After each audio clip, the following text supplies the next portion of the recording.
Então, vamos iniciando, né, pessoal? Boa noite a todos. Meu nome é Maria Paula, eu sou presidente da Liga Acadêmica de Clínica Cirúrgica de Piracicaba, da Universidade Anhembi Morumbi, e essa é uma de nossas aulas remotas. Eu gostaria muito, primeiramente, de agradecer a presença de todos vocês, em nome da LACPIRA. Também quero agradecer a Luana, que é a ligante da LACPIRA e que preparou essa aula, sobre a avaliação do paciente crítico e sepse, que é um tema extremamente complexo e muito importante para a nossa formação acadêmica. Hoje nós estamos aqui com o Dr. Paulo, que irá supervisionar a aula e nos orientar de acordo com a sua experiência nessa área. Muito obrigada mais uma vez pela participação, Dr. Paulo, é um prazer tê-lo conosco. Além disso, também gostaria de avisá-los para que vocês fiquem atentos ao chat da aula, porque nós vamos disponibilizar 2 links para preenchimento, um de check-in, que vai ser enviado mais no início da aula, e um outro de check-out, que vai ser enviado mais no final da aula. E para que vocês recebam a certificação dessa aula, precisa que vocês preencham os 2 links. Então, fiquem atentos, tá bom? O doutor Irineu também está presente com a gente hoje. Muito obrigada pela presença, doutor Irineu, por estar assistindo a nossa aula e por ceder a sua conta no Zoom para a gente poder realizar as aulas aqui. Agora eu vou passar a palavra para Maria Eduarda, que é diretora de marketing da LACPIRA e que vai apresentar o Dr. Paulo para vocês. Muito boa aula, pessoal, e boa noite a todos. Oi, gente, boa noite, tudo bem? Eu sou Maria Eduarda, eu sou aluna do 6º semestre de Medicina e, como a Mari já disse para vocês, diretora de marketing da Liga. Assim como a Maria Paula já falou, eu gostaria de estar agradecendo a presença de todos vocês aqui, e em especial a participação do Dr. Paulo. Muito obrigada, doutor, por estar aqui hoje. Muito obrigada por ter disponibilizado o seu tempo para estar com a gente aqui. Nós sabemos que não tem sido fácil a rotina dos profissionais de saúde, em especial dos médicos intensivistas, né, nesse cenário tão caótico que a gente está vivendo. E antes do início da aula, eu vou apresentar para vocês o currículo do Dr. Paulo, então eu vou ler aqui para vocês.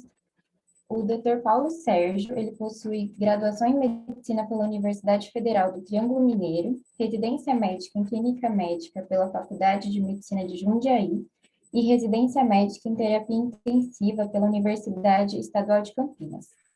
Além disso, ele possui título de especialista em Terapia Intensiva pela Associação de Medicina Intensiva Brasileira. Atualmente, o Dr. Paulo é médico intensivista e diretor técnico do Hospital dos Fornecedores de Cana e possui MBA em Gestação, Inovação e Serviços em Saúde, em andamento na PUC Rio Grande do Sul. Dr. Paulo, eu agradeço mais uma vez pela sua participação e agora eu passo a palavra ao senhor. Obrigada. Boa noite a todos. Queria agradecer mais uma vez a oportunidade de participar das atividades da Liga de Cirurgia, né? Nós sabemos da importância das ligas na formação médica. As ligas são atividades extracurriculares, mas que vêm muito a aproximar as ciências básicas das ciências clínicas, né? Meu currículo de graduação, né, um modelo antigo ainda, né, onde nós tínhamos um distanciamento enorme do primeiro, segundo ano de medicina para o quinto e para o sexto, e era através das ligas que nós conseguíamos, de fato, fazer essa aproximação.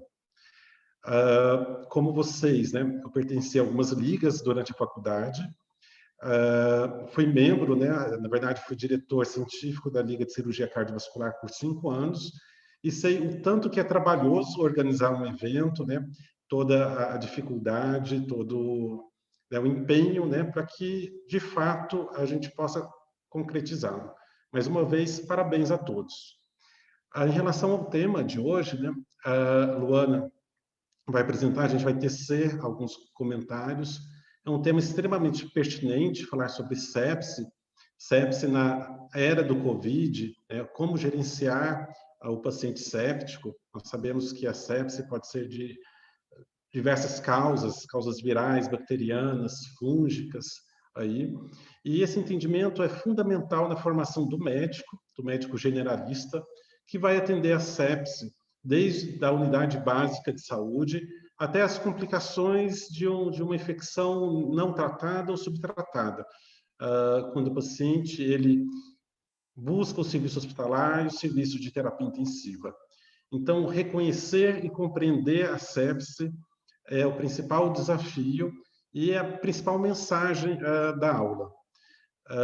Mais uma vez, eu gostaria de agradecer e, à medida que a aula for ocorrendo, nós vamos contribuindo de alguma forma com algumas informações do dia a dia. Mais uma vez, obrigado.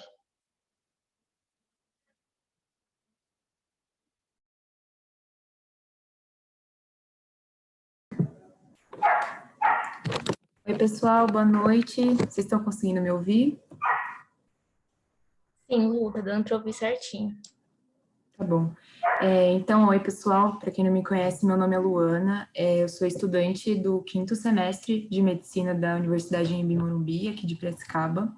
Sou ligante da LACPIRA desde o semestre passado. Queria até aproveitar esse momento para agradecer a oportunidade que a Liga está dando para a gente dos ligantes poderem ministrar essas aulas. Eu acho que é um aprendizado muito rico, muito importante. Agradecer muito a presença do Dr. Paulo aqui hoje.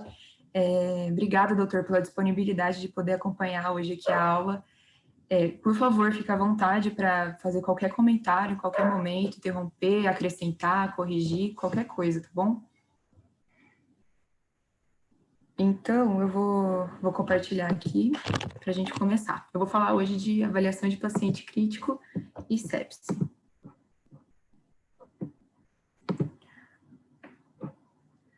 Vocês estão conseguindo ver minha tela? Sim, Lu, certinho. Tá bom, vamos lá então. Aqui está meu e-mail, caso alguém queira entrar em contato depois para qualquer coisa, enfim. Vamos lá. Então, a elaboração dessa aula não teve nenhum conflito de interesse. Ui, já comecei passando aqui. Peraí, gente, só um segundo. Então, não teve nenhum conflito de interesse na elaboração dessa aula. Vamos lá, nossa agenda de hoje.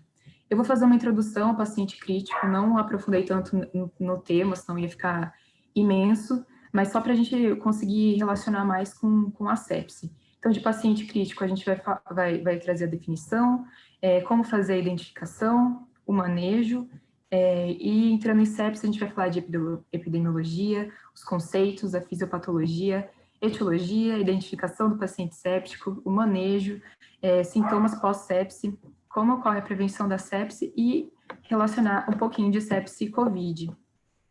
Vamos lá, começando com o paciente crítico. Então, de acordo com o Ministério da Saúde, paciente crítico ou grave é aquele que se encontra em risco iminente de perder a vida ou alguma função orgânica, bem como aquele que esteja em uma frágil condição clínica decorrente de um trauma ou qualquer outra condição que requer um cuidado imediato, tanto clínico, quanto cirúrgico, quanto ginecobstétrico ou em saúde mental. Então, como que a gente faz a identificação do paciente crítico, né? Primeira coisa, existem 2 fatores principais. Um não é mais importante do que o outro para quando a gente vai fazer a identificação do paciente crítico. Então, um fator é a sensibilidade da equipe. Essa equipe tem que saber identificar, chegar e, enfim, descobrir se esse paciente ele é crítico, tem que ter uma boa comunicação. E, por outro lado, temos os scores de gravidade de doença para conseguir ajudar a gente a classificar a gravidade desse paciente, classificar ele como crítico. Aqui eu coloquei 3 scores de gravidade que são utilizados. Não vou abordar cada um deles, eles são imensos, enfim, e cada unidade de assistência à saúde vai ter algum que preenche o protocolo. Eu grifei aqui o score SOFA, que é o que a gente vai falar mais hoje depois, trabalhando na sepse. Ele tá muito relacionado com o diagnóstico de sepse, então a gente vai falar mais dele depois. O manejo do paciente crítico. Luana, só um comentário. Tem como só voltar o slide anterior? Claro, claro. Achei bem interessante a definição que você colocou, né, dada até pela lei, né, no outro slide, que o conceito de paciente crítico está ligado à disfunção orgânica, né, aí. Então, são pacientes com risco iminente ou imediato de vida que apresenta disfunções orgânicas em andamento, né? que, por isso, precisam de uma assistência 24 horas, geralmente não, sempre uma assistência multiprofissional, devido à complexidade das disfunções orgânicas que se instalam. Dentre desses 3 scores, né, você apresentou o SOFA, comentou um pouquinho do SOFA, acho que você vai comentar um pouquinho mais para frente, né, no que tange a sepse. O SOFA é um score de gravidade, né, sendo que o APACHE e o SAPS são scores de prognóstico, ou seja, eles dão a probabilidade de óbito do paciente de acordo com a pontuação que você obtém. São scores que eles consideram desde as variáveis, os antecedentes do paciente, associado às variáveis fisiológicas de admissão ou das primeiras horas de terapia intensiva. Tá? Mas ambos os 3 conseguem fornecer, igual você disse, um retrato, uma imagem de como está o paciente, o que a gente espera do paciente para os próximos dias. Tá? É muito bem colocado, Luana. Perfeito, muito obrigada, doutor, pela colocação. Então, agora eu vou falar um pouquinho sobre como é que a gente vai fazer o manejo, né, desse paciente crítico. A abordagem dele vai depender muito do score de gravidade, né, do nível de gravidade que a gente vai classificar ele, para que a nossa abordagem ela consiga suprir a necessidade daquele paciente. Então, daí vai ser decidido se ele vai ser tratado numa unidade de terapia intensiva ou não, mas é um paciente que ele tem que ter o seu quadro monitorado, como o doutor falou, constantemente, com toda a atenção possível, conforme os protocolos, né, 24 horas por dia. Eu coloquei aqui algumas variáveis que são monitoradas durante né, o cuidado do paciente crítico. Então, eu coloquei aqui os sinais vitais como um todo, aí, desde pressão arterial, frequência respiratória, frequência cardíaca. A nutrição desse paciente, se ele está conseguindo se alimentar, se ele está em nutrição parenteral, se ele precisa de uma nutrição parenteral. A analgesia, como é que está a dor desse paciente, está suficiente a analgesia, assim como a sedação, se esse paciente está sedado ou não, nível de sedação, se ele está tendo prevenção de eventos tromboembólicos, se estão tendo, como está a ventilação desse paciente, se ele está em ventilação invasiva ou não, como está a função intestinal e urinária, se está tendo, né, alguma função, como é que está. Levar em conta parâmetros laboratoriais, principalmente nível de glicose, né, que é importante no paciente crítico. E também se esse paciente ele tá fazendo antibiótico terapia, se ele entrou com uma infecção, se ele está com uma infecção, tem risco dele desenvolver uma infecção, e se ele está fazendo uso de antibiótico terapia, se já saiu a cultura da infecção, se dá para fazer um descalonamento, enfim. É muito importante, Luana, o que você colocou em relação a essas variáveis, né? Na década de 90, nós temos um dos grandes personagens da terapia intensiva, é o Jean-Louis Vincent, né? Ele dirige a principal unidade de terapia intensiva do mundo, tá? Aqui na Bélgica, onde ele colocou um trabalho, né? Ele usou um mnemônico em inglês chamado Fast Hug, onde que todo mundo merecia pelo menos uma vez por dia a aplicação do Fast Hug, ou seja, o paciente ele precisa comer, ele precisa se nutrir, ele precisa não sentir dor, precisa garantir analgesia, o point correto da sedação, prevenir tromboprofilaxia, controle glicêmico, né, que é extremamente importante. E foi visto que, quando ele fez os trabalhos com a aplicação do Fast Hug, nós tivemos uma redução de mortalidade muito importante em terapia intensiva. Ou seja, com medidas simples, né? Ninguém quer sentir dor, ninguém quer passar fome, a gente está acamado, realmente a gente precisa de profilaxia para trombose. Nós sabemos que as desglicemias, né, tanto a hiperglicemia quanto a hipoglicemia, são danosos às pessoas. Então, com coisas básicas, nós conseguimos uma redução de mortalidade. Portanto, começar a avaliação do paciente crítico pelo Fast Hug é o primeiro passo para, com certeza, a gente conseguir dar sequência no tratamento. Muito legal, Muito doutor. É interessante o senhor ter falado, porque foi exatamente de onde eu peguei aí, eu acabei vendo também Fast Hug, achei bem legal. E até daí para manter, né, ter essa monitorização do paciente, né, ao longo do tratamento dele. Certo. Muito obrigada pela colocação. Isso que eu separei para abordar de paciente crítico, então se o doutor quiser fazer mais alguma colocação em relação ao paciente crítico, agora eu ia entrar em sepse. Certo? Está tudo muito bem colocado, só lembrando que o que faz diferença no paciente crítico é estar ao lado do paciente crítico. O médico à beira-leito, ele fazendo parte do complexo da rede de cuidado, isso diferencia o cuidado, o resultado final do paciente.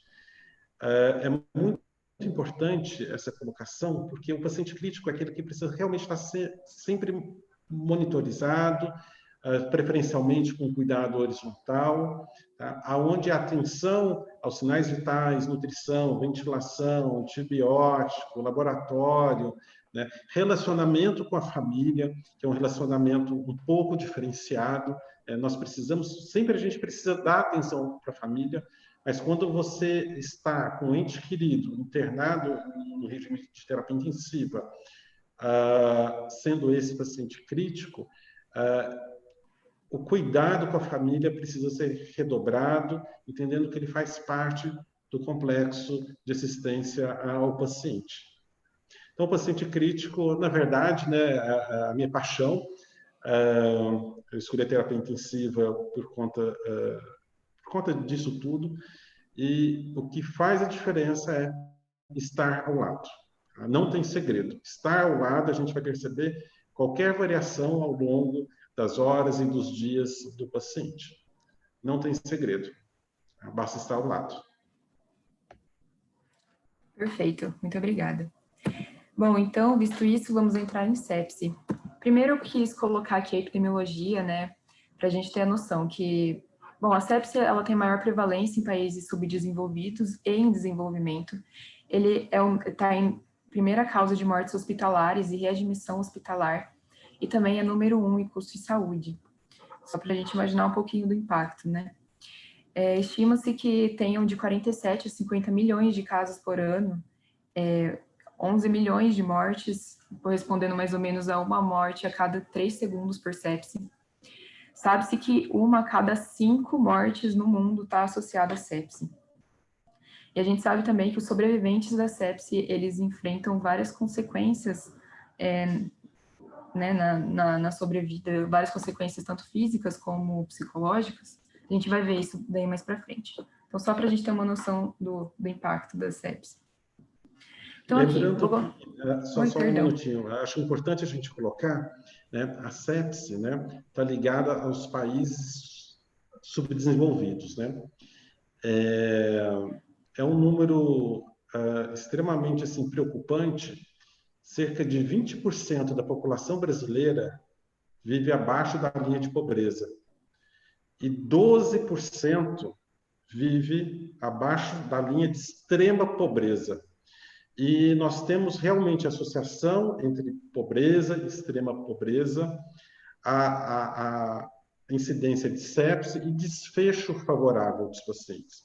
Hoje, o desfecho do paciente em choque séptico no Brasil, a mortalidade é 1. Quando a gente faz o benchmarking com hospitais ditos do primeiro mundo, né, eles possuem uma mortalidade muito menor. A pobreza, sim, está ligado, e essa pobreza vai aumentar, infelizmente, aí para os próximos anos aí, né? Então, sepse é um problema emergencial no Brasil, tá? Hoje, e vai se perpetuar nos próximos anos. Vamos lá, então eu separei aqui alguns conceitos de sepse. Não dá para falar de sepse sem falar de infecção. Então, primeiro, uma definição que é a invasão e colonização de micro-organismos patogênicos no corpo. O conceito de sepse foi atualizado em 2016 pelo terceiro consenso internacional de sepse, que definiu a sepse como a presença de disfunção orgânica ameaçadora à vida causada por resposta desregulada do organismo à infecção. Então, aqui a gente vê 3 pontos principais, né? Então, tem uma infecção primária que leva, que por causa de uma resposta desregulada do organismo, causa uma disfunção orgânica, que é ameaçadora à vida. E nisso nós temos a definição de choque séptico, que ele é classificado como subgrupo da sepse, em que as anormalidades, as disfunções circulatórias, celular, metabólica, são graves o suficiente para elevar o nível de mortalidade. Alguns critérios clínicos, enfim, uma infecção sem disfunção é uma infecção suspeita ou confirmada sem uma disfunção orgânica.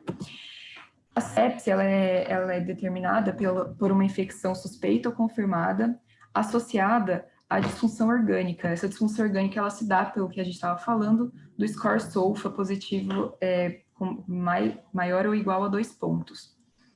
E o choque séptico, por sua vez, ele é a sepse, então tem uma infecção suspeita ou confirmada, temos o SOFA positivo, então temos a disfunção orgânica, associado à necessidade de terapia vasopressora para manter uma pressão arterial média maior que 65 milímetros de mercúrio, e uma hiperlactatemia persistente, mesmo com expansão volêmica, então um lactato aí maior que 2 millimol por litro. Aqui eu coloquei um asterisco porque o protocolo do Instituto Latino-Americano de Sepse, ele não inclui o lactato para determinar choque séptico, ele para só aqui na necessidade de terapia vasopressora para manter a pressão arterial média. Bom, porém, isso é o que está no consenso, né? E também o lactato, ele acaba sendo um marcador de hipoperfusão tecidual.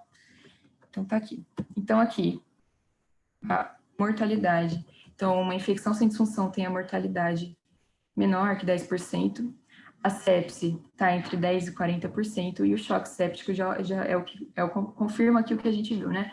Que uma disfunção, ela aumenta a mortalidade.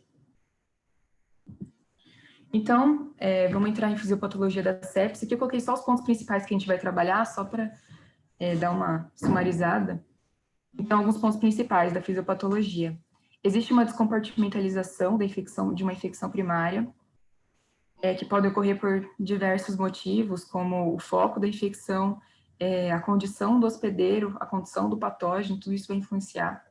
A gente tem uma sistematização da resposta inflamatória, a gente tem mecanismos tanto pró quanto como anti-inflamatórios, a gente tem um estado de hipoperfusão tecidual, a gente tem também uma supressão do sistema imune, e tudo isso vai levar a uma disfunção orgânica. Aqui, então, vamos para um esqueminha. Só um segundo. Tudo começa com uma infecção primária, que, como a gente viu, ela vai sofrer uma descompartimentalização. Essa descompartimentalização, ela leva a uma sistematização da resposta inflamatória, que vai fazer alterações tanto em mecanismos microvasculares como macrovasculares. Os mecanismos microvasculares associados são a disfunção endotelial e a disfunção da microcirculação. E alterações macrovasculares são a vasodilatação e a hipotensão. Tudo isso vai levar a um estado de hipoperfusão tecidual, uma hipóxia tecidual. Hipoperfusão tecidual, a diminuição de oxigênio, faz lesão celular direta, que caracteriza a disfunção orgânica. Por outro lado, no meio dessa resposta inflamatória sistêmica, começa a aparecer uma atividade anti-inflamatória, que vai levar a uma supressão do sistema imune. Essa supressão do sistema imune, ela pode colaborar tanto para aumento da suscetibilidade do organismo, que já está ali comprometido, a outras infecções, como uma persistência dessa infecção primária, que vai intensificar a disfunção orgânica. Essa disfunção orgânica, ela vai caracterizar a sepse. Agora, a nível mais celular aqui, então tudo começa aqui, na infecção, então as células imunes, elas conseguem identificar os patógenos e começam a produzir mediadores inflamatórios, começam a produzir citocinas, que vão fazer ativação, fazer a regulação aí dessa resposta inflamatória, vão ativar essa resposta inflamatória e vão tornar ela, isso que vai tornar ela mais sistêmica realmente. Então, essa inflamação, ela vai levar a uma disfunção endotelial, que daí vai levar a um edema tecidual, né? Ela vai levar a um estado pró-trombótico, então vai aumentar a formação de trombos, de ativação plaquetária, enquanto ela faz a inibição de fatores fibrinolíticos, então realmente ela tem essa ação pró-trombótica. E a inflamação também, ela tem uma repercussão macrovascular, caracterizada pela hipotensão, hipovolemia, vasodilatação. Tudo isso vai alterar o fluxo microvascular e vai levar a uma diminuição da distribuição de oxigênio celular a nível celular. Essa diminuição de O2 a nível celular faz uma disfunção mitocondrial, aumentando a atividade de cadeia de transporte de elétron, diminuindo a ATP e aumentando a produção de lactato. Por isso que daí o lactato ele vai ser um marcador importante de hipoperfusão tecidual. Essa disfunção mitocondrial, ela faz lesão celular direta, que é o que vai caracterizar a disfunção orgânica na sepse. De fisiopatologia era isso. Se o doutor quiser complementar alguma coisa, ou eu posso continuar. Só um fato que é bem interessante, né? A relação que está ligada diretamente na fisiopatologia, uma apresentação clínica. O que nós vemos na prática, os pacientes, devido à lesão endotelial, né, com essa disfunção, é aquele paciente onde você faz uma expansão volêmica, né? Esse fluido, ele não fica no intravascular, tá? Ele vai para o terceiro espaço e levando um edema tecidual importante. É um paciente que está hipovolêmico, mas ele está inchado. E isso é um marcador, sim, de disfunção orgânica também, né? Quando a família pergunta, doutor, mas meu pai, ele está tão inchado, isso é grave? É grave, é grave. Mostra ainda a persistência dessa disfunção endotelial. O edema é um dos últimos itens a se resolver, tá? Quando nós conseguimos controlar essa disfunção endotelial, muitos dos problemas vindos com a sepse estarão resolvidos aí. Mas, infelizmente, não existe ainda nenhuma droga, nenhum fármaco que atua nesse nível aí. Mas é bem interessante que esse edema tecidual muito bem colocado. Perfeito, vamos lá. Então, a etiologia da sepse. Para a gente pensar na etiologia da sepse, é sempre importante pensar aonde que o paciente adquiriu essa infecção, se foi uma infecção adquirida na comunidade ou se foi uma infecção adquirida na assistência à saúde, né, no hospital. Isso vai mudar o manejo dele depois. As infecções mais comuns relacionadas à sepse, que levam à sepse, são infecções do trato respiratório, principalmente a pneumonia, infecções intraabdominais e infecções urogenitais. Aqui eu coloquei os principais patógenos associados à sepse, mas sabemos que não é só esses. Coloquei aqui as bactérias mais associadas, que são as gram-positivos Staphylococcus aureus, Strepto, gram-negativo a Escherichia coli, Klebsiella e Pseudomonas. Mas a gente também sabe, o doutor até colocou no começo da aula, que a sepse ela pode ser de origem viral, fúngica, enfim, né? Então, aqui a gente vai entrar na identificação do paciente séptico, porque a gente vai trabalhar tanto manifestações clínicas, os fatores de risco associados, a suspeita e o diagnóstico. Então, os pontos principais que a gente vai trabalhar aqui. O paciente que você está atendendo é um paciente que chegou até o teu serviço de saúde agora ou é um paciente que já está admitido no serviço de saúde? Isso vai ter uma diferença na hora de você fazer a abordagem dele, né? Até pelo que a gente acabou de falar, de patógeno mais frequente, enfim, mas não só isso.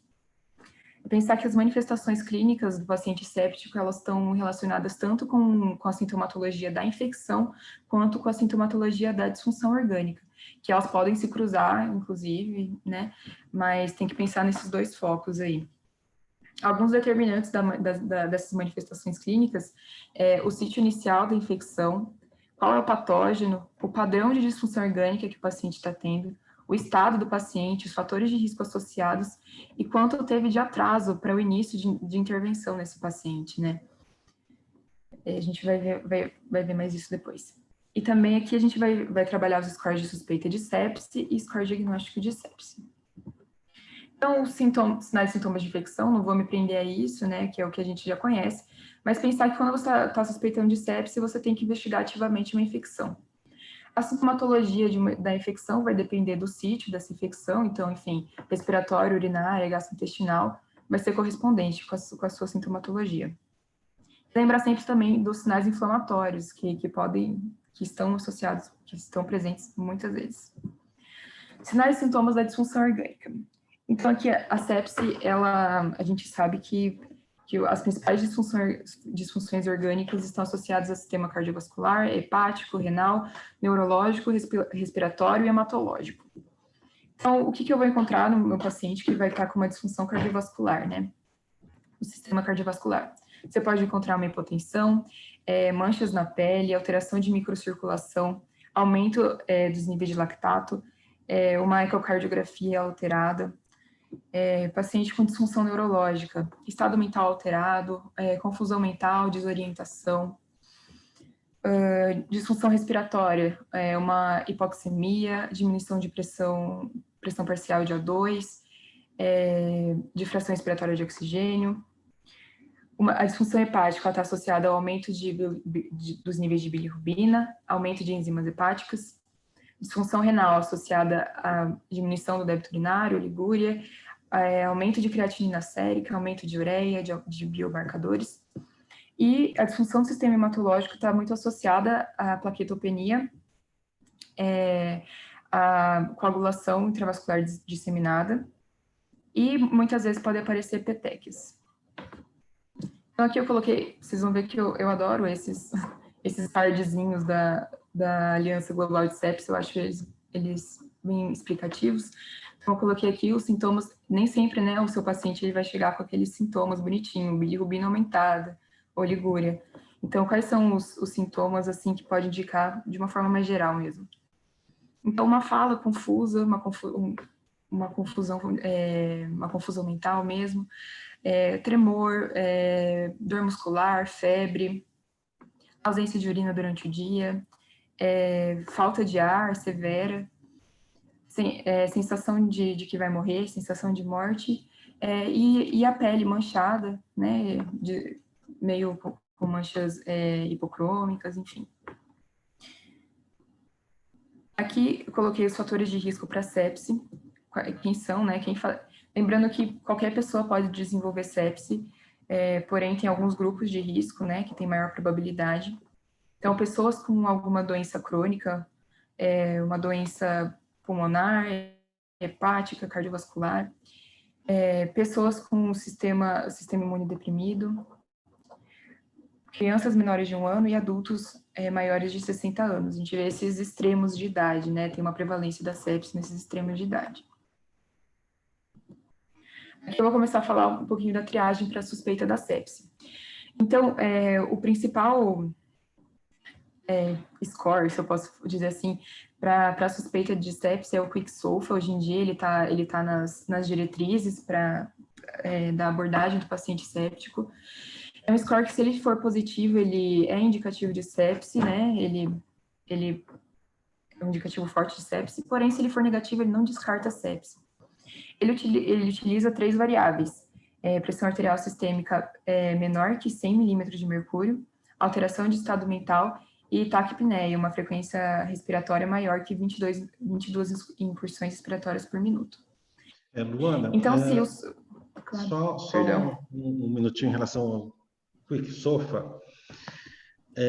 O QuickSOFA ele não pode ser utilizado para rastreio de sepse, tá? Isso foi até uma questão que surgiu há alguns anos após o sepse 3, se eu devo utilizar o QuickSOFA como ferramenta de rastreio. A resposta é não, a gente não deve utilizá-lo devido à sensibilidade dele ser baixa, tá? Então, o que ele me dá na prática? Ele dá, dos pacientes com sepse, aquele que apresenta um QuickSOFA mais elevado, né, tem um maior risco de evento grave, né, um desfecho pior. Tá? Então, ele é uma ferramenta que discrimina entre os pacientes sépticos. Eu não posso utilizá-lo para rastreio. Né? Existem outras ferramentas que nós podemos utilizar para rastreio. Né? Por exemplo, o MILS, que é o score de deterioração precoce do paciente, os critérios de CIS, NILS, enfim, nós temos outros critérios, mas o QuickSOFA, a priori, né, para rastreio, ele não deve ser utilizado. Né? Ele indica apenas os pacientes que vão complicar mais. Teve uma grande dúvida na literatura, depois que surgiu o conceito de QuickSOFA, mas foi tema até de palestras, assim, com o Congresso de Terapia Intensiva, com a Flávia Machado, com o Luciano Azevedo, e realmente, assim, o conceito é esse mesmo, são dos pacientes com sepsis, aqueles que vão, porventura, apresentar um desfecho pior. Tá? Ele consiste com essas 3 variáveis, né? Hipotensão, alteração do estado mental e taquipneia, sendo que as outras ferramentas, as ferramentas de rastreio, elas contêm isso, elas contêm, além disso, nível de consciência, hipotensão, frequência cardíaca, temperatura, né? Então, engloba mais alguns itens aí. Tá? Mas é um item que a gente acaba usando para identificar esses pacientes com risco de piora fora do ambiente de terapia intensiva. É só um detalhe apenas aí do QuickSOFA. Ótimo, obrigada pela colocação, doutora. Era uma coisa que eu até ia pedir para você comentar depois, porque na literatura a gente acha cada protocolo fala uma coisa, né? Então, enfim, que bom que o senhor colocou isso.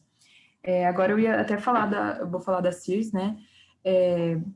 Ia comentar que a síndrome da resposta inflamatória sistêmica, antigamente, nas antigas definições de sepse, ela fazia parte da definição propriamente dita de sepse, né? A CIRS, associada a uma infecção, ela fazia diagnóstico de sepse. De acordo com o que eu li na literatura, sabe-se que ela não está presente mais em tantos pacientes com sepse, não são todos pacientes sépticos que vão ter a síndrome da resposta inflamatória sistêmica. Mas ela ainda é muito utilizada para aí nesse rastreio, enfim, nessa suspeita de sepse, né?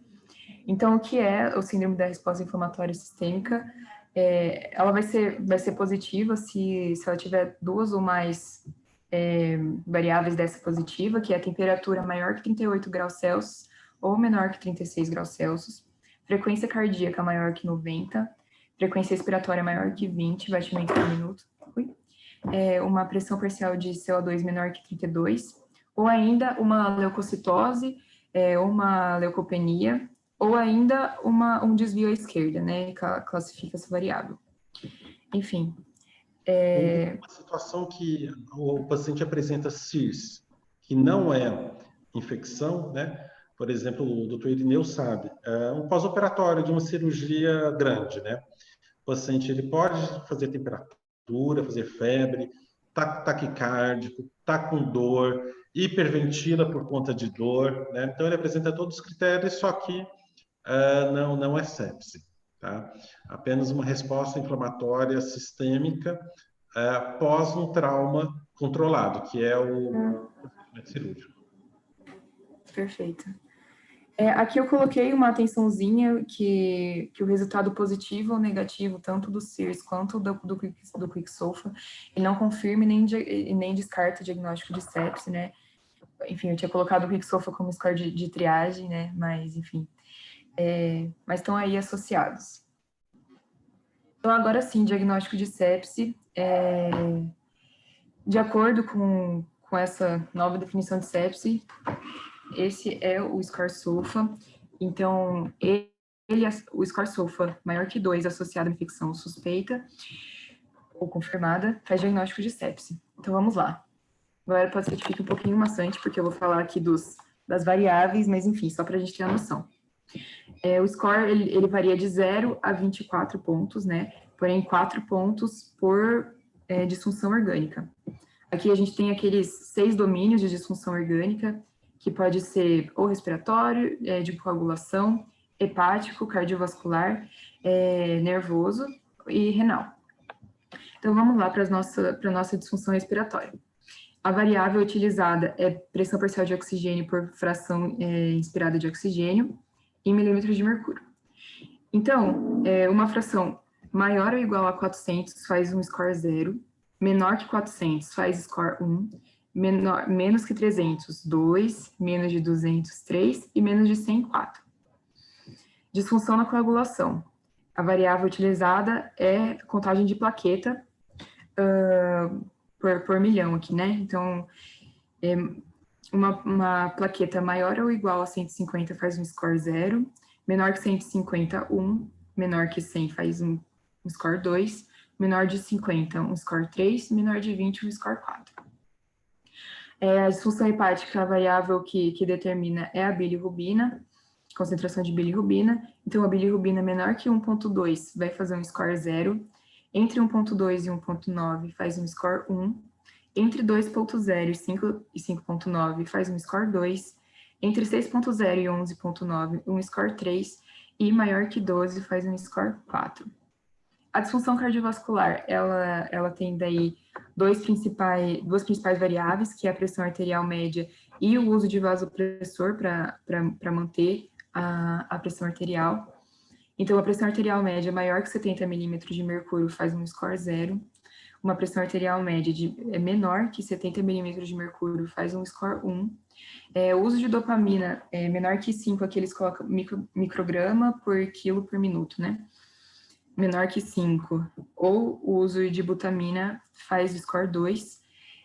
Dopamina de 5,1 a 15, ou epinefrina e norepinefrina menor ou igual a 0,1 faz score 3, e dopamina maior que 15, epinefrina e norepinefrina maior que 0,1 faz um score 4.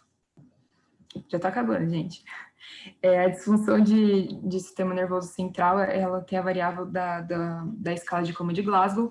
Então, um Glasgow 15 faz um score 0, um Glasgow de 13 e 14 faz um score 1, de 10 a 12 um score 2, de 6 a 9 um score 3 e menor que 6 faz um score 4.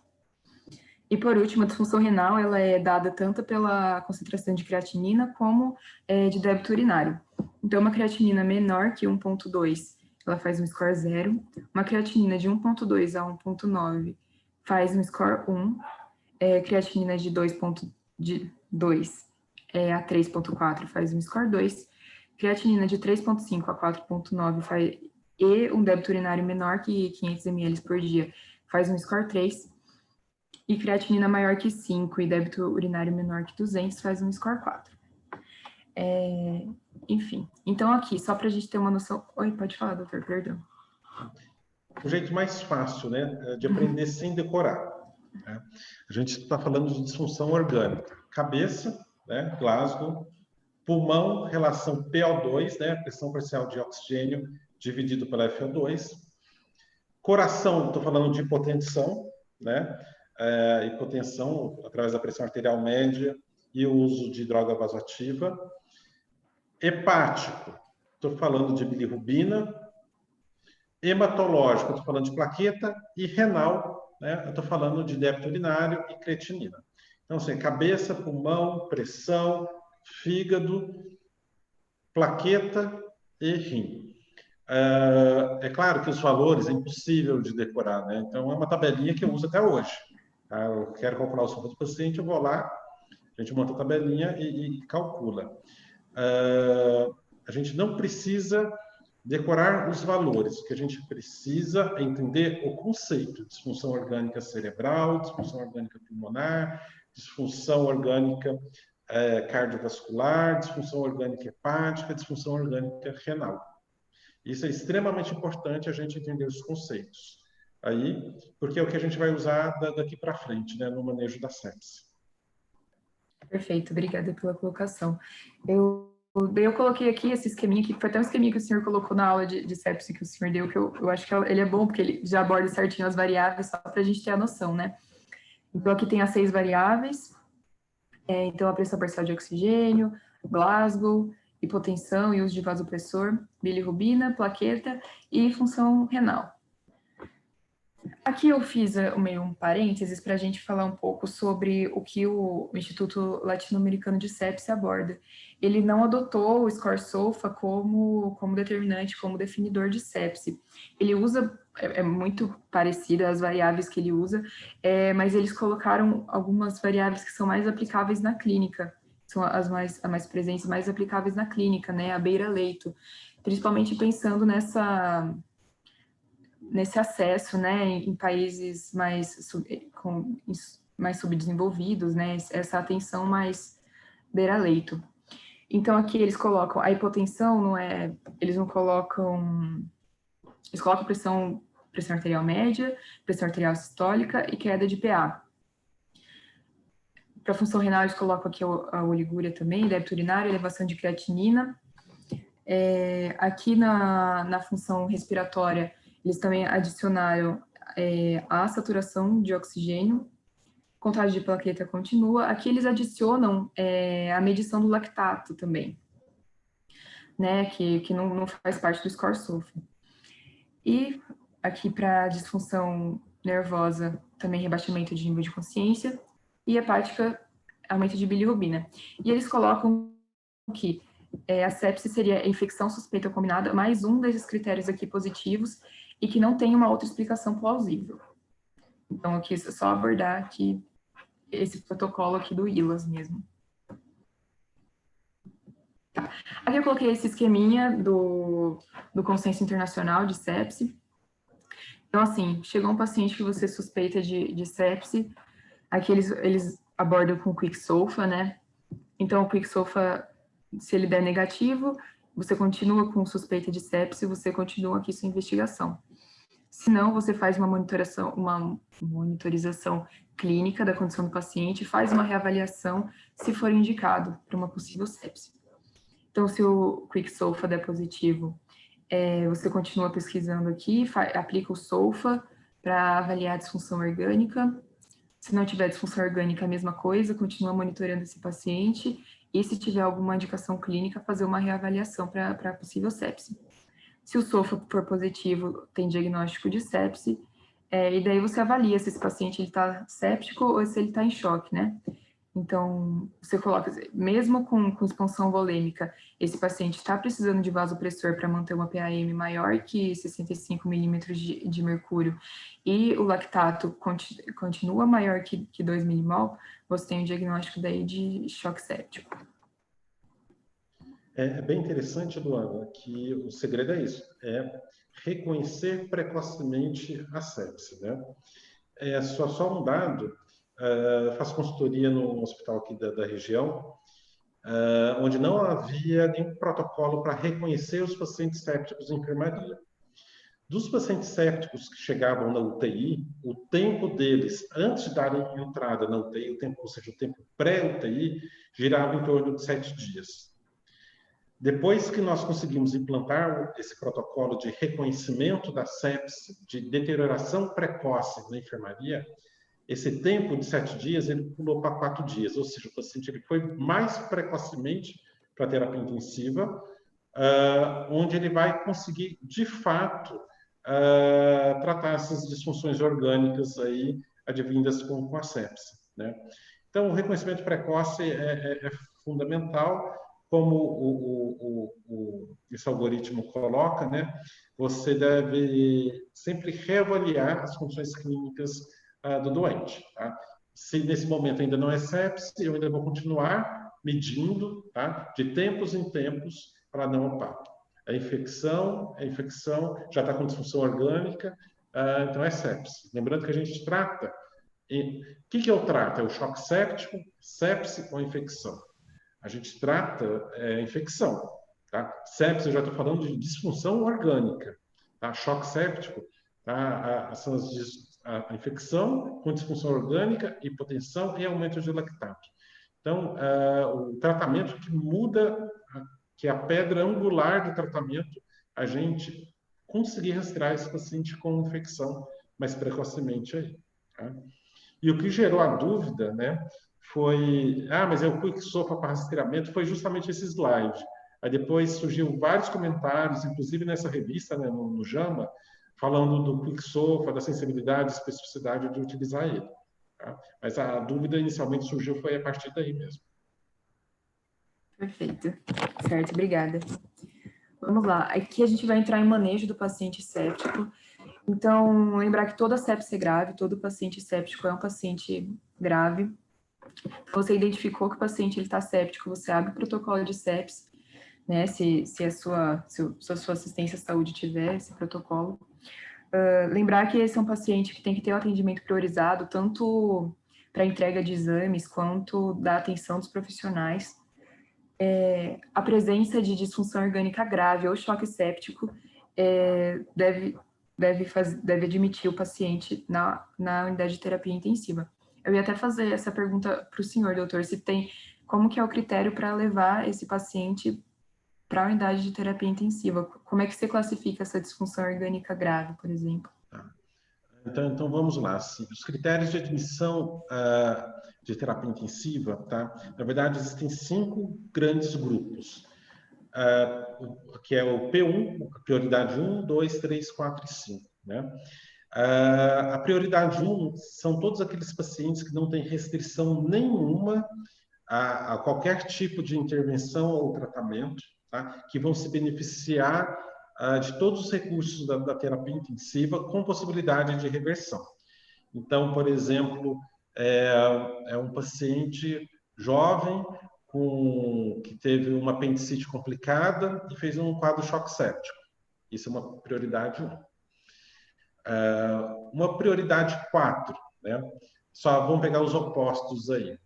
É um paciente vítima de TCE, traumatismo crânioencefálico, né, grave, chegou no pronto-socorro, feito uma tomografia, já viu uma herniação, tá? Falcina importante, o paciente está midriático, arresponsivo. Esse é um paciente que ele precisa de UTI? Precisa. Você vai ter benefício na UTI? Não, ele vai a óbito. Ou seja, a disfunção orgânica dele é tão grave, tá? Que a gente pode medir pelo sofá neurológico juntamente com a história vinda através disso, que eu não tenho nenhuma ferramenta para reverter essa disfunção. Tá? Então, são situações, 2 pacientes praticamente iguais, né? 2 pacientes jovens, com patologias diferentes, com possibilidade de reversão da disfunção orgânica diferentes aí. Então, esses critérios de admissão em terapia intensiva seguem bastante dessa forma. Aqui no Brasil, a gente não seleciona, não é protocolar você selecionar de acordo com o SOFA do paciente, tá? Mas segundo as prioridades de admissão. Mas é bem interessante isso daí, que isso culturalmente é assim, historicamente o Brasil é assim, tá? Como alguns outros países. Umas 3 semanas atrás, né, eu acabei participando de um congresso virtual de terapia intensiva, por acaso também, né? Na verdade, um amigo meu organizou um congresso em Angola, foi dar parabéns para ele, ele me chamou para entrar. Que eram os critérios de admissão de pacientes COVID, né? E lá eles já estavam utilizando, por exemplo, o SOFA como critério de admissão. 2 semanas atrás, a Sociedade de Medicina Intensiva Brasileira, junto com a Abramed, sugeriu um protocolo realmente de quem que eu vou alocar em terapia intensiva, e um desses itens é o SOFA. Ou seja, paciente com SOFA muito alto, ele não entra na UTI porque ele não tem condição de reversão. Tá? Aquele que tem SOFA, uma disfunção orgânica muito baixa, ele já não precisa de terapia intensiva. Então, hoje nós obedecemos os critérios clássicos P1, P2, P3, P4, P5, e por conta do COVID, o SOFA, sim, ele está sendo começou-se a utilizar o SOFA como critério de admissão em terapia intensiva. Tá? Mas algo que tem 2 semanas para cá. Entendi. Legal. Tá bom, muito obrigada pela colocação. Certo. Então, daí para continuar, né, aqui fazer esse manejo do paciente, vai ter o pacote de 1 hora, reavaliação das 6 horas, que a gente vai ver. Lembrar que o paciente séptico, ele requer monitoramento constante, já falei milhões de vezes, mas E as primeiras 24 horas do paciente séptico, elas são decisivas para o melhor prognóstico desse paciente. Então, aqui, o pacote de 1 hora, o que é o pacote de 1 hora, né? Então, você identificou, vou até colocar aqui, já que é um pacote que você não deve perder tempo, né? Você identificou o seu paciente séptico, então você não pode perder tempo, você tem que começar logo a fazer a intervenção nesse paciente. Então, primeira coisa, medir lactato arterial, que como a gente viu, ele é um marcador de hipoperfusão tecidual. Lactato maior que 2 millimol por litro ou 18 miligramas por decilitro. Ele já é esse marcador de hipoperfusão tecidual. É uma hiperlactatemia. E alguns exames laboratoriais para você colher e depois conseguir monitorar. Então, você faz uma gasometria, um lactato, tem um hemograma completo, creatinina, bilirrubina. Colher cultura, daí aqui você colhe a cultura de... Você faz 2 hemoculturas de sítios distintos, mais a cultura do foco infeccioso ou suspeito, foco infeccioso suspeito, se for possível, enfim, se você tiver um foco ali. Lembrar de colher a cultura antes do início da antibiótico terapia, porém não deixar essa cultura atrasar o início da antibiótico terapia. Então, aqui a gente vai entrar com antibiótico terapia empírica, com antibióticos de amplo espectro, combinados ou não, e que cubram os possíveis patógenos associados ao sítio infeccioso. Qual é a sua hipótese aí, né? É a antibiótico terapia administrada via endovenosa e administrar essa antibiótico terapia de forma otimizada. Próxima coisa seria a ressuscitação volêmica. Você vai fazer ressuscitação volêmica em pacientes que têm uma hipotensão, uma pressão arterial sistólica menor que 90 e uma pressão arterial média menor que 65, ou que tenham sinais de hipoperfusão, como a hiperlactatemia. Essa expansão volêmica ela deve ser feita imediatamente com uso de cristalóides, 30 ml por quilo. E a terapia vasopressora ela vai ser feita se dentro de mais ou menos 30 minutos a reposição volêmica não for suficiente para manter a nossa pressão arterial média maior que 65, então se inicia a terapia vasopressora, a droga de escolha é a noradrenalina, e lembrar que você não precisa iniciar a terapia vasopressora, já em acesso venoso central, você pode iniciar em acesso periférico para não perder tempo, né, e depois passar para acesso venoso central. Então, a reavaliação de 6 horas. Quem a gente faz a reavaliação de 6 horas? Então, pacientes com choque séptico, que tenham pacientes com hiperlactatemia ou pacientes que tenham sinais clínicos de hipoperfusão tecidual. Então, você faz uma reavaliação da continuidade de ressuscitação volêmica, também usa marcadores de estado volêmico ou de parâmetros perfusionais. Tem que ver a possibilidade de transfusão em pacientes que estejam com uma hipoperfusão e uma hemoglobina menor que 7 miligramas por decilitro. Aqui a monitorização invasiva da pressão arterial em pacientes que estão em choque séptico e que estão em terapia com uso de vasopressores, porque segundo a literatura aí, a aferição pelo manguito ela não é fidedigna no caso do uso de vasopressores. Administrar vasodilatadores endovenosos em pacientes com hipertensão.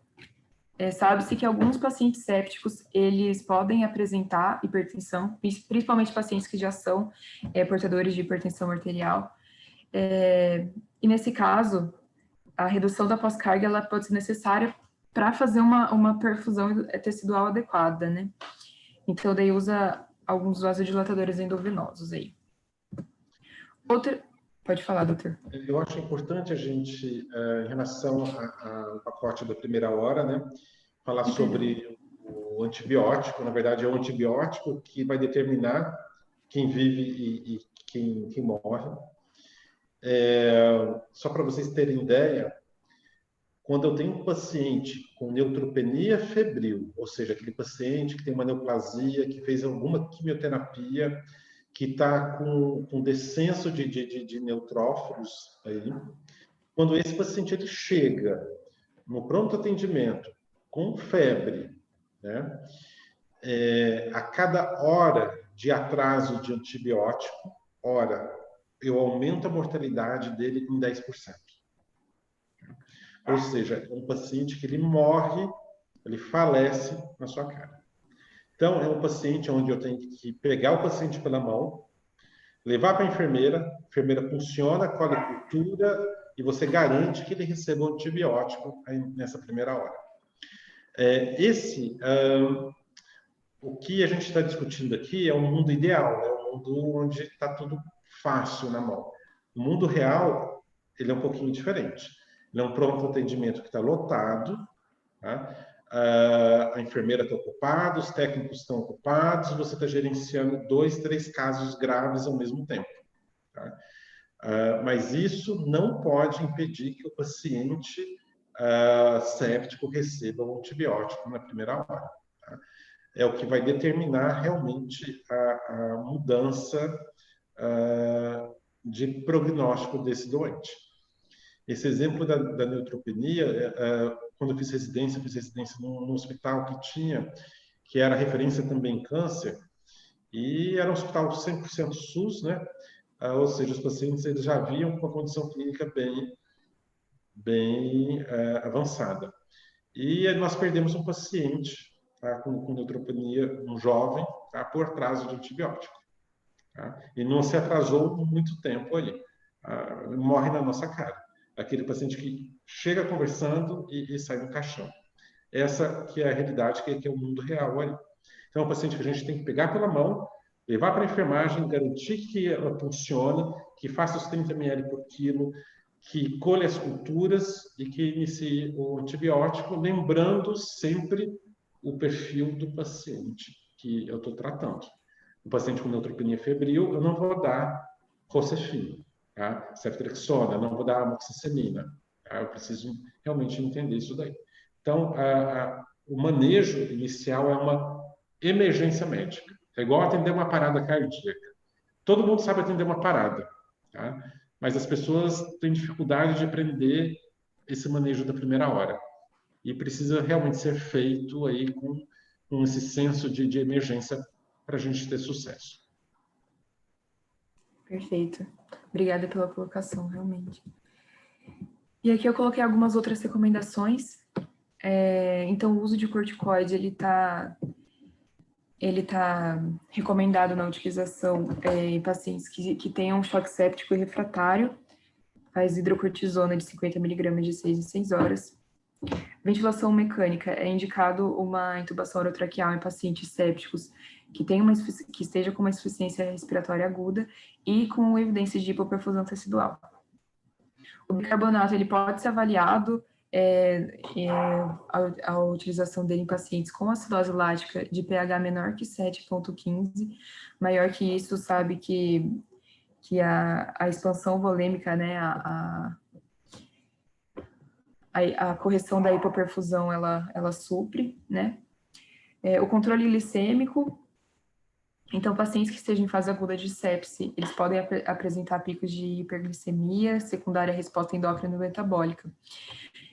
Então, recomenda-se um controle glicêmico, sempre tentando evitar as variações abruptas, né, e tendo bastante atenção.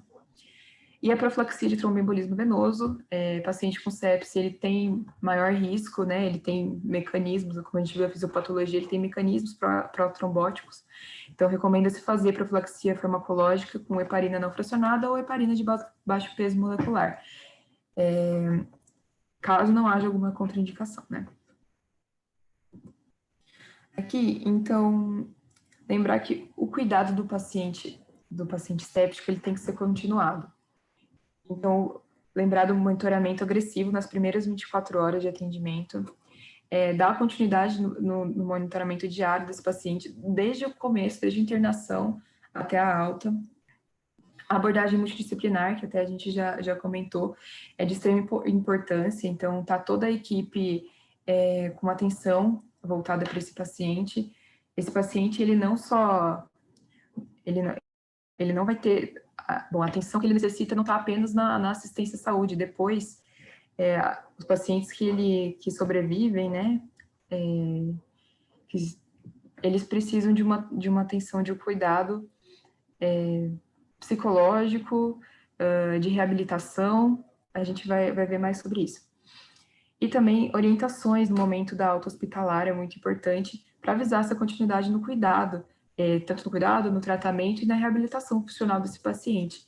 Lembrar que o paciente séptico, como a gente viu, ele tem grandes chances de readmissão hospitalar, né? Então, fazer essa educação do paciente, fazer ele entender a doença dele, né? Fazer essa humanização no cuidado é muito importante aqui no paciente séptico. Aqui, então, os sintomas pós-sepse. Então, aqui algumas coisas. Tristeza, dificuldade de deglutição, fraqueza muscular, pensamento vago, dificuldade para dormir, insônia, distúrbio de memória, dificuldade de concentração, fadiga, ansiedade. Aqui são alguns dos sintomas pós-sepsis. Então, quando a gente fala de querer melhorar o prognóstico do paciente, fazendo uma intervenção rápida e eficiente, não é só para diminuir o risco de mortalidade dele, mas para que ele tenha uma sobrevida com maior qualidade possível, né? Então, primeiro de tudo, a sepse, ela é prevenível. Então, a primeira causa de mortes hospitalares, ela é prevenível, né? Então, prevenir sepse é prevenir infecção, tanto infecção hospitalar como infecção na comunidade, educar a população, saneamento básico nas comunidades, higiene de mão. Então, assim, protocolo, né, nas assistências à saúde, protocolo de contenção de infecção, mas principalmente eu acho que aqui é a educação da população. As pessoas não conhecem sepse, né? As pessoas não sabem o que é sepse. Então, como que elas vão chegar a que nível elas vão chegar, né? Na atenção à saúde quando elas precisarem. O quanto que já vai ter de atraso para iniciar o manejo desse paciente, a abordagem. Aqui eu vou falar brevemente de sepse e Covid, o que eu consegui trabalhar aqui. Então, o doutor, quando ele, se quiser desenvolver mais, aqui eu trouxe mais o que eu consegui, assim.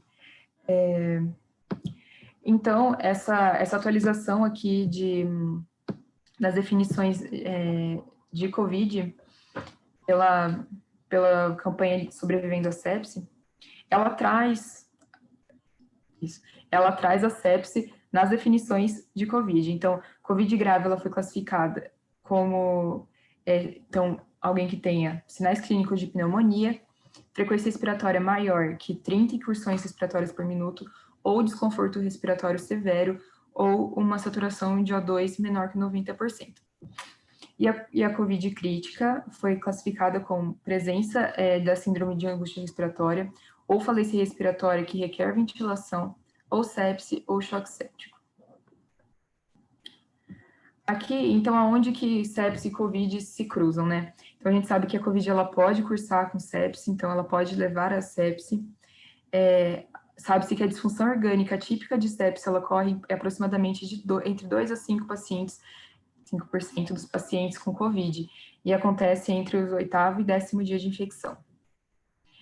A Covid crítica, mais avançada, mais grave, ela apresenta uma condição fisiopatológica que chama tempestade de citocinas, que é a ativação intensa das citocinas pró-inflamatórias, fazendo um estado de hipercoagulabilidade e isquemia, fazendo um estado protrombótico mesmo. E esse estado protrombótico ele é denominado como coagulopatia induzida pela sepse e precede a coagulação intravascular disseminada. Aqui eu coloquei uma imagem para a gente ter uma noção, né, já que a gente já trabalhou a fisiopatologia da sepse. Aqui essa tempestade de citocinas, né, que tem essa intensa ativação de citocinas pró-inflamatórias, aumentando a ativação de coagulação, formação de trombina, diminui fibrinólise, então leva a um estado de intensa ativação plaquetária, formação de trombos. A gente sabe, né, que a sepse está muito, muito relacionada à trombose venosa, tem aí as consequências, tem o AVC, o infarto. Ó, isso que eu tinha para falar de sepse, então o que o senhor quiser agora complementar, de sepse e Covid, no caso. Então, vamos lá. Como você disse, né, Covid causa sepse, né? Lembrando que é uma resposta desregulada à infecção diante de um agente aí. Uma resposta desregulada do hospedeiro diante de um agente infeccioso, né? Lembrando que o Covid-19 faz, né?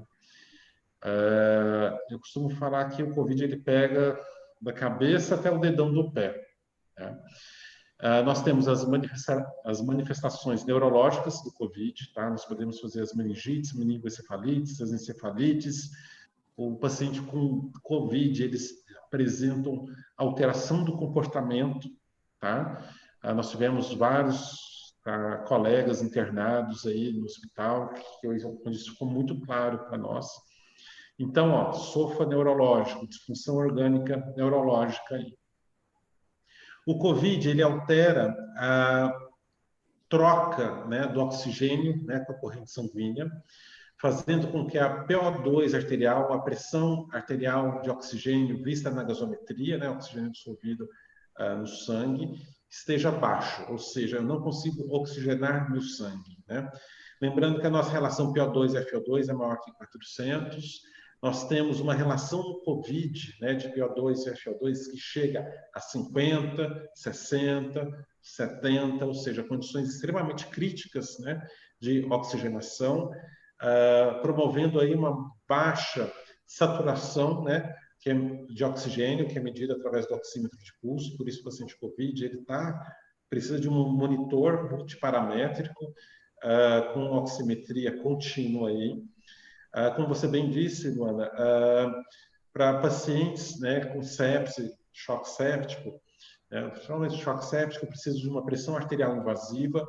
Toda vez que eu preciso coletar 3 ou mais gasometrias do paciente no dia, que é o paciente com COVID, nós passamos uma pressão arterial invasiva, seja radial, seja femoral, seja pediosa, tá?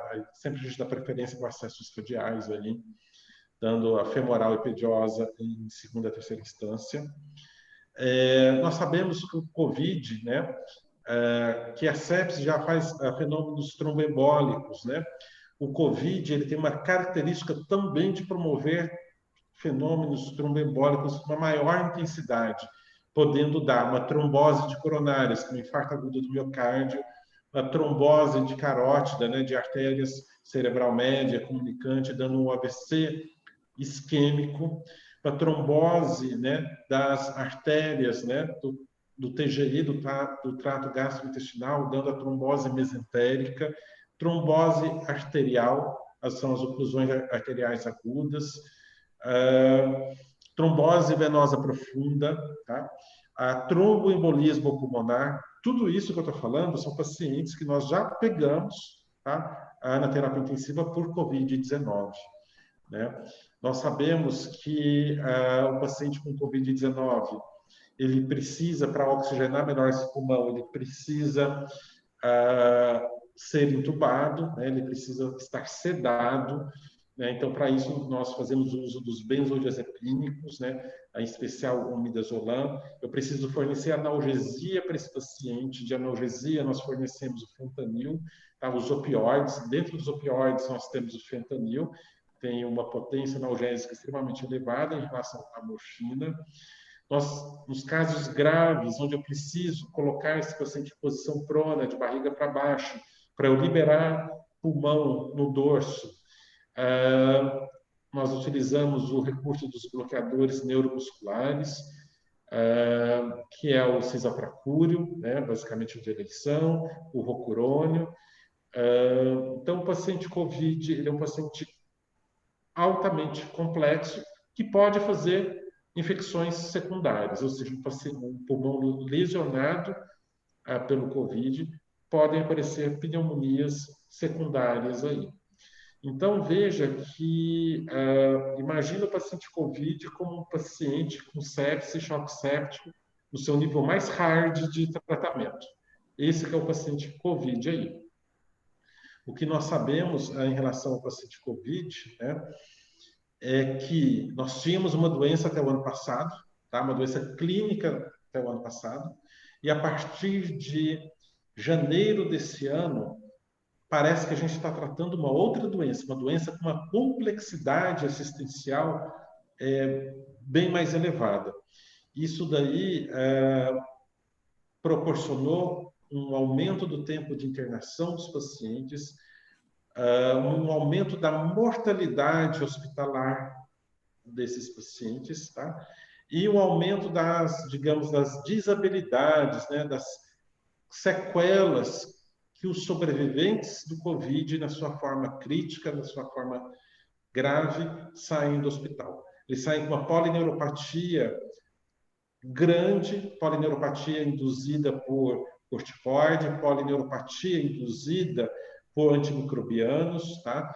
Por exemplo, os aminoglicosídeos, polineuropatia induzida pelos bloqueadores neuromusculares. São pacientes que saem com uma perda nutricional extremamente importante, tá? Nós estamos falando de 15 quilos, 20 quilos de peso aí. São pacientes que saem com déficit cognitivo que impossibilita o retorno imediato ao trabalho. Tá? Tudo isso é sepse. Né? Olhem que eu estou falando de disfunção orgânica desde o começo. Neurológica, pulmonar, respiratória, hemodinâmica, né? E o paciente COVID-19, imagina um paciente com sepse na sua forma mais hostil aí para nós. Eu acho que é bem importante, né? Agora, já que nós estamos falando de sepse, Covid, né? Situar o que nós estamos vivendo com o Covid, né? Não só aqui em Piracicaba, mas também Brasil, tá? E fora do Brasil. Existe uma escassez de recursos, tá? Humanos, tá? Para conduzir o paciente Covid, uma escassez de recursos materiais para dar suporte às disfunções orgânicas do Covid. Né?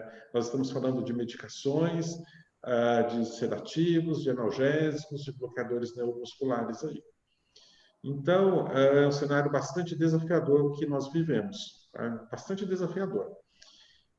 Hoje, a necessidade de leitos hospitalares para Covid, a necessidade de leitos críticos para Covid, tá? É muito maior com a capacidade operacional de qualquer instituição.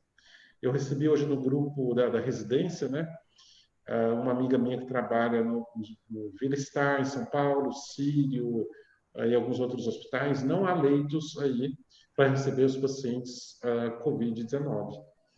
E a gente sabe o tão complexo é o seu tratamento aí. Tá? É por isso que é importante a gente aprender muito sobre sepse, reconhecer as disfunções orgânicas, saber que o antibiótico na primeira hora é importante fazer, que o que muda é esse cuidado, essa situação volêmica, a coleta de culturas, o antibiótico, solicitar leitos de terapia intensiva quando da persistência da disfunção orgânica aí, tá? E entender que no meio do Covid-19, né, dessa pandemia, ainda continuam os AVCs, os politraumas, algumas cirurgias as apendicites, né, continua as outras patologias aí.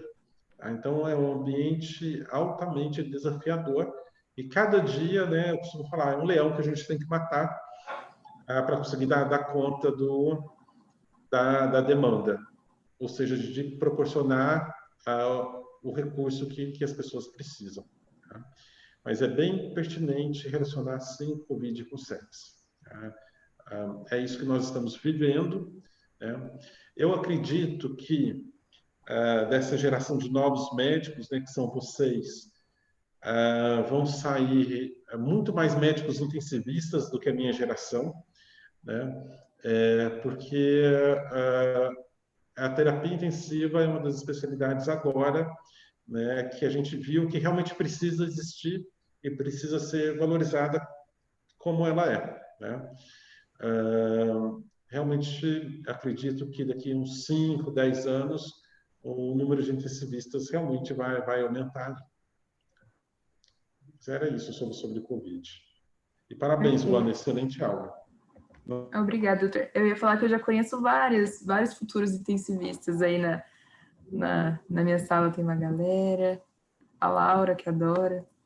Gente, era isso a aula. Aqui estão as referências bibliográficas de todos os artigos que eu usei, toda a literatura que eu usei. A fisiopatologia eu tirei mais do livro de medicina interna do Harrison mesmo. Tem aqui o artigo que trabalha, que fala, tem um artigo que fala sobre o uso de anticoagulante no tratamento de Covid, que ele aborda um pouco com sepse. Enfim, tem de tudo, tem protocolos, enfim. Aqui. É isso que eu tinha para apresentar hoje. Muito obrigada pela atenção de todos. Agora estou aberta se alguém quiser que, enfim, tiver alguma dúvida específica de slide, se eu deixei passar alguma coisa, ou para mais alguma colocação do Dr. Paulo. Teve uma pergunta, Luana, bem interessante. Eu respondi via chat, mas eu acho que vale a pena. Perguntaram, já que é uma resposta imune desregulada, né? Estou com tempestade de citocina, estou com muitas coisas aí, no paciente com sepse, choque séptico, por que não usar corticoide? Né? Já se foi tentado uma terapia imunomoduladora ou imunossupressora com corticoide, mas o que a gente viu que a imunoparalisia, ou seja, quando eu uso corticoide, né, eu promovo realmente uma imunoparalisia, e isso faz com que ocorra um desfecho mais desfavorável para o doente, ou seja, teve aumento de mortalidade. Por isso que nós não usamos o corticoide. Então, isso foi visto na sepse. No Covid-19, né, quando você coloca aquela tempestade de citocina, L2, L6, interferon, TNF-alfa, né, ressuscitou, né, a questão do bloqueio, tá, dessa tempestade de citocinas com algumas medicações, como o tocilizumab, que é uma medicação anti-L6 extremamente cara aí. Os trabalhos também foram divergentes, trabalhos contra, trabalhos neutros, alguns trabalhos foram favoráveis, mas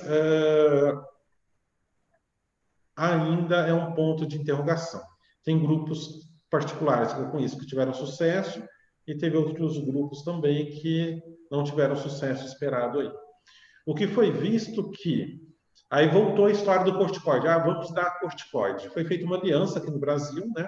Alguns estudos com corticoide, onde realmente foi visto uma melhora razoável, né? Razoável porque também não foi um divisor de águas, com o uso da dexametasona na dose de 6 miligramas, tá?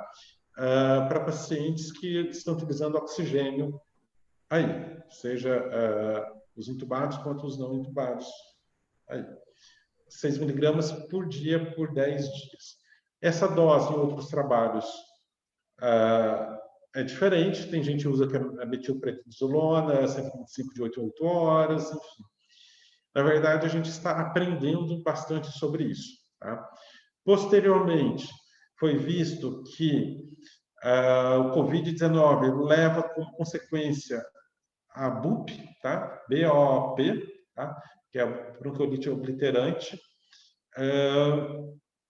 Foi proposto utilizar uma dose maior de corticoide para alguns tipos de pacientes aí pós-Covid que permanecem com a disfunção pulmonar, porém associado a infecções secundárias, quase sempre marcadas por germes multiresistentes, tá? Germes gram-negativos multiresistentes, por exemplo, a Klebsiella, tá? ISBL, nós temos a Pseudomonas, né? Nós temos outras mais aí, o Acinetobacter, que possui um perfil de sensibilidade restrito a 1 ou 2 antibióticos aí. Inclusive, nós temos alguns gram-negativos que nós não possuímos arsenal terapêutico em nossa UTI. Então, é um problema realmente bem complexo. Tá? Hoje estamos utilizando o corticoide no COVID? Sim. A dose é de 6 miligramas por 10 dias. É a dose correta? Ninguém sabe. Tem gente que usa outras doses, né? Trabalhos com outras doses. Isso para COVID-19. Para as outras doenças, não. Eu não vou entrar com corticoide logo de cara, não. Tá? só Covid-19 para quem usa oxigênio.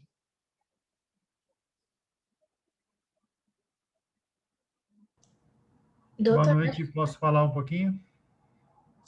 pode Tudo falar, bem, doutor, Daniel? perdão. Tudo bem? Queria cumprimentar a todos aí, cumprimentar a Liga de Cirurgia, a Liga Acadêmica, cumprimentando a Maria Paula, a presidente, e com ela toda a diretoria. A Luana, pela excelente apresentação. Luana estudou bastante, hein, moça? Muito bom. E o Paulo, excelentes comentários, sempre uma excelente aula, uma revisão, ajuda muito e tenho me interessado também cada vez mais saber um pouquinho mais, lembrar um pouquinho mais, né, Paulo, dessa disciplina muito complexa. E queria fazer, além de cumprimentá-los, fazer só alguns comentários, que o TI chama uma atenção, né? Que o TI, pelo que eu vi, é muito isso, essa colaboração, essa integração multidisciplinar. Então, todo mundo sabendo lá, todo mundo à beira do leite, sabendo o que fazer, todo mundo o seu papel. Então, o médico tem o apoio da fisioterapeuta, que sabe, ajuda muito mexendo no respirador, dá muito apoio respiratório. A enfermeira ponta firme, que coordena a sua equipe de técnicos de enfermagem, e por aí vai a equipe de nutrição, tudo. Então, o TI para dizer que tem todo esse aspecto aí complexo, mas também tem uma equipe complexa que dá apoio para quem está ali, que é o responsável mor, né, o responsável final pelo andamento da UTI, que é o médico plantonista, no caso, ali da UTI, né? Mais do que isso também, o grande avanço, o grande ganho que teve a UTI, que eu tenho presenciado no Hospital dos Fornecedores de Cana, com a chegada do então coordenador Paulo e com a introdução do chamado médico horizontal, né? Um médico que faz aquele papel que nem tanto o paciente, que às vezes muitas vezes não está consciente, mas que a família espera alguém que conheça o paciente todos os dias, que é o mesmo médico que acompanhe a evolução, porque um plantonista pode vir uma vez por semana, não ver mais esse paciente. Então, chamo atenção, destaco também todo esse papel, esse esforço que o Paulo, como coordenador, também como médico horizontal, o que acaba dando apoio e uma uniformidade, uma padronização das condutas, não só em cirurgia, essa padronização da conduta, e praticamente tudo isso que o Paulo falou está escrito, está acessível para quem vai trabalhar na UTI. Então, também parabéns por esse trabalho e vale esse destaque aí aos alunos e aqueles que estão aí, tem aquela preocupação, nossa, mas como eu vou entrar com tanta coisa para fazer? Porque são dois problemas, né, Paulo? Primeiro, saber fazer. E o segundo problema é aquela preocupação. Eu sei fazer, mas será que eu vou dar conta de fazer? Quantos tem pacientes na UTI lá?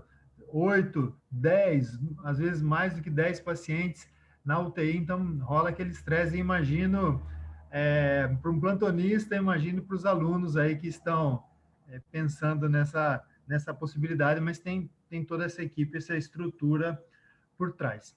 E, por fim, gostaria de finalizar com uma pergunta aí para o Paulo, com relação a que eu vejo muito aí no jargão, no dia a dia, a consideração de falar sobre a relação, né? Falar a relação, que é a relação do PaO2 pela FO2, e que, às vezes, eu sei que faz o score completo, mas não sei nem se todo dia ou a cada de tempos em tempos, mas fala muito na relação, principalmente para os pacientes COVID, pelo paciente COVID, dá uma boa ideia da evolução desse paciente, né?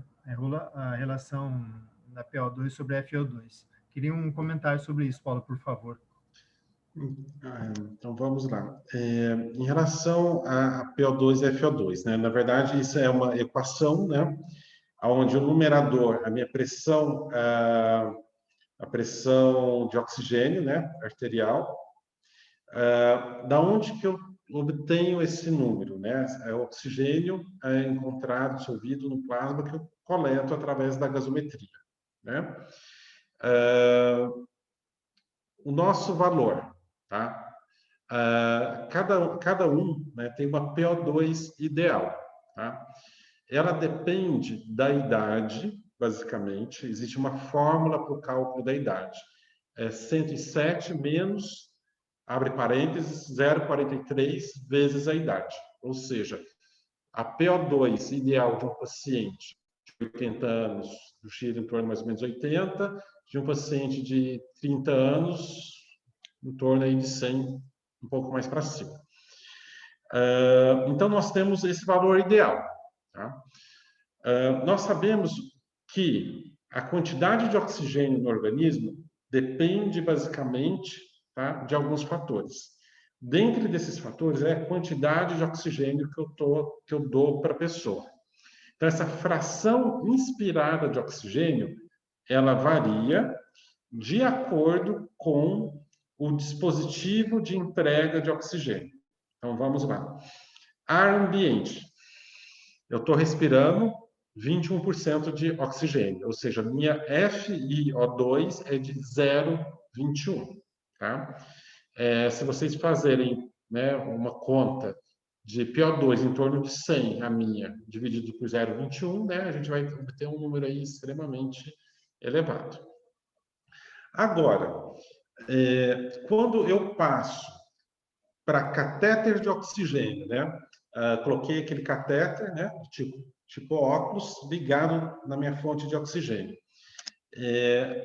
Minha PO2 aumenta cerca de 2 a 3 milímetros, né? Minha fração de oxigênio aumenta de 2 a 3 milímetros cada litro de oxigênio fornecido, tá? Podendo atingir um platô aí com 5 litros, né? Ou seja, 5 vezes 2, 10, mais 21 do ar ambiente, tá? Uma FO2 de até 31, 0,31%, ou 31% ou 0,31%. Quando eu progrido mais com o suporte ventilatório, né, eu posso usar, por exemplo, uma máscara chamada máscara de Venturi, né, uma máscara de oxigênio, que ela tem uma válvula na sua extremidade, de acordo com a conformação dessa válvula e com a litragem dada na minha régua de oxigênio, eu consigo modular isso para uma FO2 de 40%, 50%, 60% aí. Progredindo mais, tá? Eu posso utilizar a minha ventilação não invasiva, né? Através de uma interface que é a máscara, é uma máscara que tem uma espécie de uma almofada, né? Praticamente, tá? Acoplada com cabresto, onde eu ligo num aparelho de ventilação mecânica para fazer uma ventilação. Como eu não introduzi um dispositivo definitivo, tá? Então uma ventilação não invasiva. Aonde eu seto no meu ventilador mecânico quanto de oxigênio eu vou dar para o meu paciente, tá? Então esse meu set ele varia de 21% a 100%. Então toda vez que eu vou fazer uma avaliação respiratória do doente, eu preciso saber o quê? A PO2 ideal desse paciente, quanto que eu estou dando de oxigênio para esse paciente, a minha PO2 da gasometria e a minha relação da PO2 sobre a FO2, que é justamente esse valor que eu estou fornecendo para o paciente aí.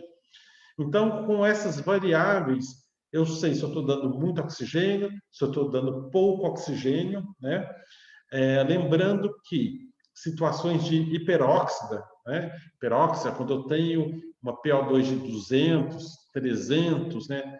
Meu paciente está saturando 100% no monitor, isso é ruim, é tão danoso quanto, tá, uma hipóxia aí.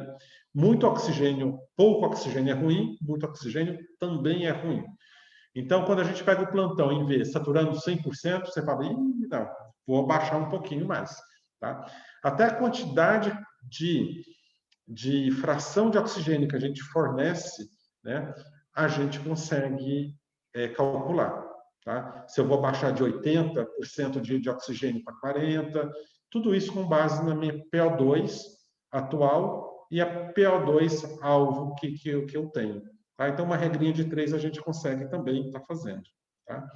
Então, essa avaliação respiratória é muito importante, entender o dispositivo que o paciente está usando, o quanto de oxigênio eu estou ofertando, que é a minha fração inspirada de oxigênio, a minha PO2 ideal, tá? E a PO2 encontrada na gasometria.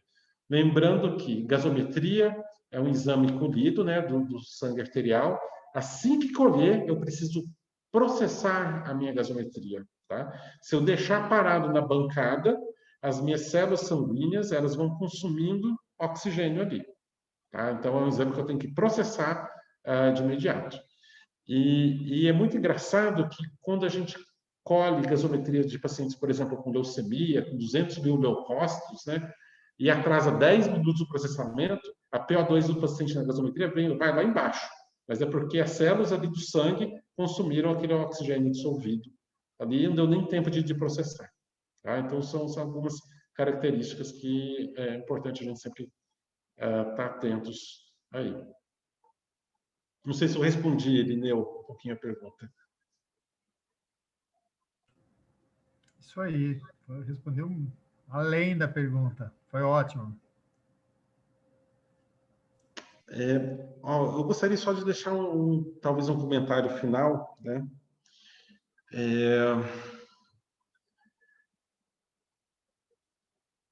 Nós estamos vivendo e tratando de temas extremamente complexos, né? Igual a Luana apresentou, sepsis é um tema complexo, Covid é um tema complexo. Isso falando do mundo acadêmico, né? No mundo real, nós estamos vivendo um cenário muito mais complexo aí. Eu acredito que somente com o primeiro passo para tudo, somente com boa vontade, né, de todos, desde os alunos, né, dos médicos, somente com boa vontade é que nós vamos conseguir chegar lá. Tá? Nós vamos conseguir superar essas dificuldades aí. E para a gente ter boa vontade, é importante a gente lembrar o motivo pelo qual nós estamos aqui. Tá? Eu acredito que esses últimos 2 meses, para mim, têm sido meses altamente reflexivos, onde o motivo ao qual me fez fazer medicina, o motivo ao qual me faz acordar mais cedo, a estudar, a continuar a fazer pós-graduação, a continuar na UTI, ele se torna-se muito mais claro. E a gente nunca pode perder esse motivo aos quais nos faz estar onde nós estamos aí, né? Hoje, por exemplo, vocês já é o quê? Praticamente 9h46, né? Quase 2 horas de aula. E todo mundo está aqui por um motivo. E não é somente tirar nota, não é somente passar de ano, enfim. Qualquer um consegue fazer isso, né? Depois que você entra numa faculdade, qualquer um consegue formar. Mas é importante a gente sempre lembrar o motivo pelo qual nós escolhemos fazer medicina. Porque o que eu tenho visto, né? Eu tenho visto atitudes tão belas acontecendo, de pessoas querendo ajudar, de pessoas querendo transpor limites, né, físicos, transpor limites, né, de conhecimento. Por exemplo, o Dr. Irineu, né, que para mim foi um exemplo fantástico que eu tive nesse último mês aí, que a gente só consegue transpor, vencer essas dificuldades se a gente tiver muito claro o motivo pelo qual a gente está aqui, o motivo pelo qual a gente faz a medicina, né? E a gente levar o bem para as pessoas, isso aí tem que ser a nossa missão. Tudo aquilo que desvia, se a gente não tem isso muito claro, e tudo aquilo que desvia, né, desse caminho, realmente a gente deve parar, fazer outra coisa, trabalhar com outra coisa. A medicina precisa de médicos, tá? E médicos são aqueles que cuidam de pessoas, tá? Independente do cenário que se vive. Eu acho que é muito importante, enquanto alunos, vocês trabalharem esse conceito dentro de vocês. tá? A medicina precisa de pessoas que cuidem. E quando a gente se propõe a cuidar, não existe conhecimento que não seja acessível, porque a gente vai se dedicar cada vez mais à sua busca, pois a gente vai saber que quanto mais a gente saber, mais a gente conhecer, mais a gente vai conseguir ajudar. Tá? Então, é só questão de tempo. Tá? Identifiquem isso dentro de vocês, trabalhem isso e lembrem que médico sempre trabalha com pessoas. Tá? A medicina talvez seja uma desculpa que nos faz nos aproximar das pessoas e a cuidar das pessoas aí. Eu gostaria de deixar essa mensagem, acho extremamente importante, principalmente nesse momento que a gente está vivendo aí. Tá? E mais uma vez, Irineu, eu não te agradeci, mas eu achei seu gesto assim, maravilhoso, né, de ir lá na UTI, passar um tempo conosco, que na verdade é uma energia a mais que nos motiva para continuar. Tá? Parabéns mais uma vez, entendeu? Eu que agradeço, Paulo, suas palavras aí, e quero dizer que é bem isso mesmo. Eu faço medicina porque eu gosto e quero estar aí perto e quero ajudar. E a faculdade, eu não sou dono da faculdade, mas com certeza você está de portas abertas para vir ser professor aqui da faculdade, porque é esse tipo de filosofia que os nossos alunos querem e precisam e merecem, essa mensagem do ser médico, né? Aquele algo mais, que é isso que você mostrou. Muito obrigado pelas suas palavras. Muito obrigada a todos que assistiram a aula. Muito obrigada, doutor Irineu, doutor Paulo. Acho que todos nós ficamos muito emocionados com seu depoimento, muito inspirados, né? Com certeza vocês são uma grande inspiração para todos nós que ainda estamos começando a aprender. Doutor Paulo, grande profissional. Doutor Irineu também, um grande profissional. Doutor Miki, que entrou na aula também. Para assistir. Muito obrigada a todos vocês pela colaboração. Muito obrigada pela aula incrível, Luana. Foi muito bom mesmo. Eu acho que foi muito proveitoso, deu para a gente tirar várias dúvidas aqui. Muito obrigada mais uma vez por todos que participaram hoje. E é isso, acho que a gente já pode finalizar.